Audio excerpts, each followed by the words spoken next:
Hello guys, my name is Will. Welcome to our more video about Dragonheir Silent Gods.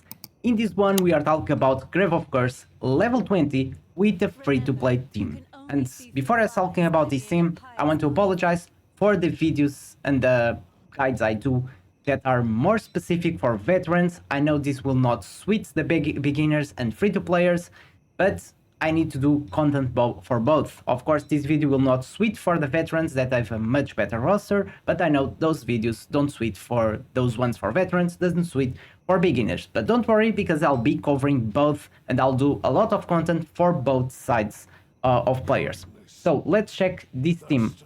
And this one, you require some farming, okay? Will not be easy to do level 20 for Grave of Curse. You need to farm a little bit. I'm gonna show the gear I used, what you need to do, and everything else. Before that, let's just have a look at the Psycho Core, because this is important. Before you think I have any points here, because I'm using two different elements anyway, so you're not benefiting from this, you will need this, okay? You will need 10 at least on the Resplendences, because I'm using Dauntless, okay? So you need the attack and you need the HP, because you need to do enough damage. And this boss is very dangerous, it does a lot of damage, you need a good defense, good shields, a lot of things. So let's have a look, Grave of Curse 20 with the team that I used. Alright, so this is the team, guys, as you can see. This was the team I used. So we have the three free-to-play characters we get, we have the Divine Aesthetic that you get for free, and we have an Epic Dauntless. Before I talking about each one, I want to talk about the Epic one. So I've tested all of them, guys. If I go here to the teams, you guys can see I checked the Shagroll, I checked this one, and I checked Nimbus. And I checked other ones, but the other ones were not even close to the damage. And Nimbus is the one that suits better on this one. And for this to work, you need to do enough damage. And you only have two Dauntless doing damage. Of course, you will need a good amount of damage. So gear wise, as you guys can see, you need a good gear. So I'm using 4 mythics on each one. Alright, 4 mythics and maxed out element. Okay, you will need this. Okay, to do level 20, you can start doing level 19 easy without this. Okay, you don't need to use these last two. For the other ones, I only have the 5th point on Thorin just to increase the health, but I'll go for each one at a time now. So let's start with Divine Aesthetic. On Divine Aesthetic, you want to max one of these, this one, or the bottom one. I'm using this one because the artifact gives crit rate, so you will have tons of crit rate with all of these talents, and will convert the extra crit rate to crit damage. So on this one, besides the artifact, I'm using this element that will give more 6% extra damage. I'm using this one that will give more 16% extra damage. I'm using the Carnage to give 30% extra damage, and I'm using these gloves that will increase the attack speed, okay, with crit damage. Then we have more crit damage and attack, so it's full attack on this guy, and you will survive the full fight. For the other guy, Dauntless, same thing, but on him, I'm using him as with accuracy, not as crit rate. So because of that, I want these basic attacks, and this last one will help a lot, and this one as well that gives attack speed, to speed up the Divine Aesthetic passive. Because if you guys are not aware, the passive, when allies launch basic attacks, the hero gain 1 stack of Obsession and 1 stack of Breakage, plus gaining 1% ultimate energy. So it will give damage reduction, basic attacks, lifesteal, and ultimate skill damage as well, and ultimate energy. So because of that, using Nimbus is really fast attacking, is really fast because his ultimate already increases the basic attacks according with your attack speed. So that's why I'm not using that set, but you can use the set with attack speed on him, and that's why I'm using these elements, okay? These ones on the talent tree, because it will fire an extra shot that targets random enemies. We only have one, so that's fine. So more basic attacks, more attack speed up. This will help a lot to increase the damage from our Divine Aesthetic. On him, I'm using the Witch's Remain, because I'm using a strategy with 2 defense penalty that I will explain a bit later.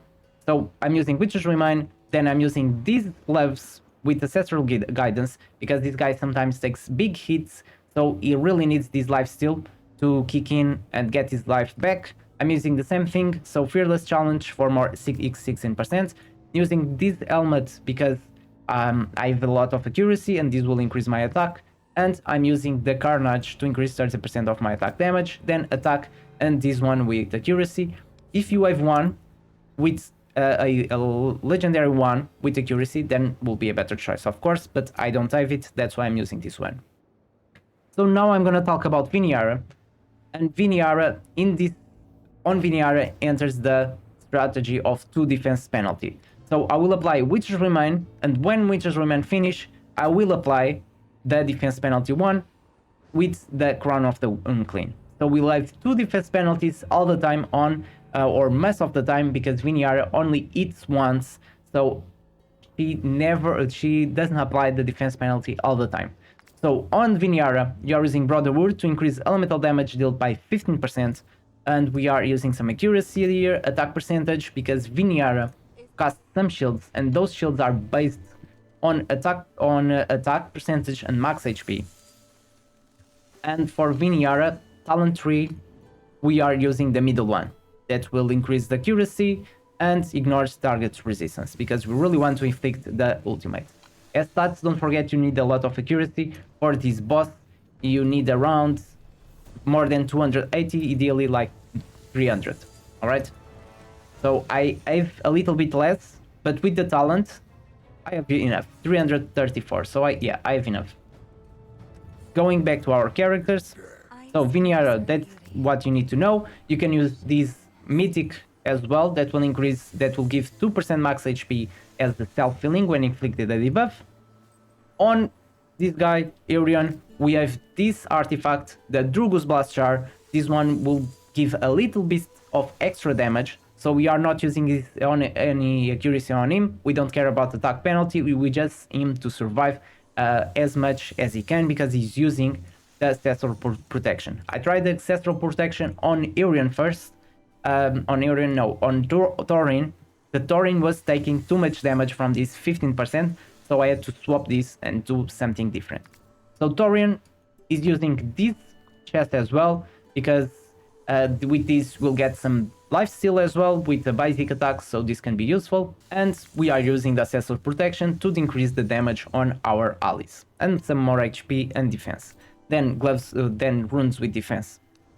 And lastly, Thorin, we are using Solar Kinghorn to give some allies damage of 3 stacks of allies damage, will be 5, 10, 15% more damage. We are using this one, the Revenge of the Fallen, that has a 50% chance of reflecting 20% of the damage. So as you guys can see, I'm trying to squish as much damage as I can from each character. So Aurion has a Drugus Blast Jar, this guy, Thorin, has Revenge of the Fallen. For this, you will need to spend some scrolls as well. Level 20 at this stage is really hard. Eventually, when you get the 5 elements to damage and all of that, you'll be able to do this with different teams and easier. So at this moment it's really hard, especially for free-to players with a small roster to do this stage, okay? But this is the way I found. Then, these gloves with defense percentage on Thorin, and you can use any gloves, to be honest. These ones are not doing anything, just a defense percentage on gloves, and then enlightenment on chest, and then more enlightenment and defense. And this is basically it. The only thing we need to have a look. We are using this talent 3, so he gets more 2% of hero's max HP as extra healing, then healing damage reduction, and more healing equal to 10% of the attack. Okay, so this one will help with extra healing. Finally, we have the timings. So skill timings here, we're gonna use 12.5 on Wrymrrow, cycling at 20 seconds. So 12.5 will be exactly just before boss casting this skill. Alright, so we'll apply attack penalty to this skill and this skill as well. Then Aurion, same thing at the same time. So he will cast his ultimate that provides this shield, preventing this damage from this battle skill, and as well any shield. Okay. And then the Thorin. So Thorin will cast at 90 seconds, so it will be just here before the guy casting the ultimate. So he will cast the ultimate, he will start healing here, and this heal will finish around here. So the damage that the boss does from this skill will be healed back around this time, and also providing a second buff Okay, so one buff, debuff immunity from this one, and then damage reduction from the ally protection from this one. Thorin and Aurion are not getting the debuff immunity, but that's fine because he's already getting damage reduction defense up for himself. And then we have this guy Nimbus casting at 22 seconds because his witches remain. So Wrymrrow will cast ultimate here and maybe will apply defense penalty 1. When the defense penalty 1 is finishing, then Nimbus will cast his ultimate and cast defense penalty 2 that will finish around here, and they will keep doing this over and over again until the boss dies. Okay? So there's a lot of requirements here, I know, but at the moment this is really hard, and this is the only way to achieve level 20. You can achieve level 19 without these two talents, without mythic gear. Level 19 is way easier compared with level 20, especially at this stage. Alright? So I know there's a lot you need to farm, but this is the only way to do it as a free-to-play. I know you need some scrolls as well, but without scrolls, without all of this, really hard to achieve level 20 with a completely free-to-play team, which is what I'm using here. Even if you are a free-to-player, you are able to get all of these I'm showing here. I'm not using any characters that are random. You get this 3 for free, you get this one for free, and this one, of course, will be for free as well, but it's a random summon. But I'm just guessing that you wave this one, okay? This one will be the best from Dauntless. I've tried the other ones. This one is the one that works better, all right?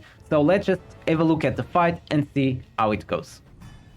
So this will be a hard fight for sure. This boss is really hard, even for players with a bigger roster. This is a hard fight because this guy requires a lot of stuff.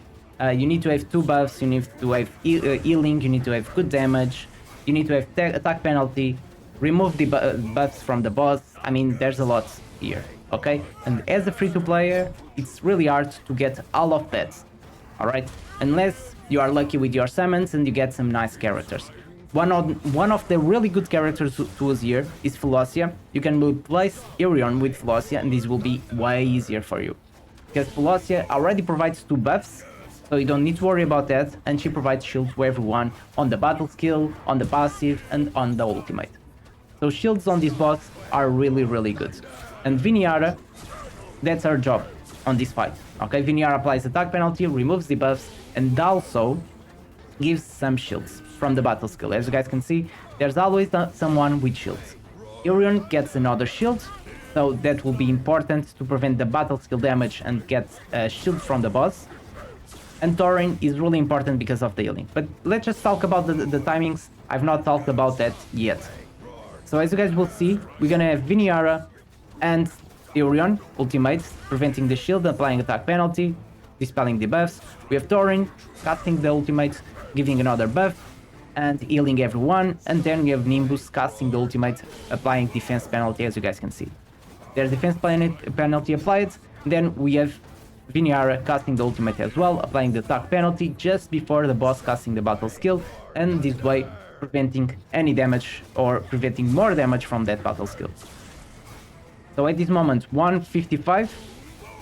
The damage is not too bad, but without a lot of shields, it's really hard to survive the full time of the boss. So the faster you can finish this fight, because as you guys can see, every time you attack someone that doesn't have a shield, it will reduce his max HP. So the less max HP you get, easier will be for the boss to kill you. So 127 at the moment. Even surviving this long with a free-to-play team is really hard. But with the right talents, with the right gear, you can do it. Right, so we are getting there. We are on 110.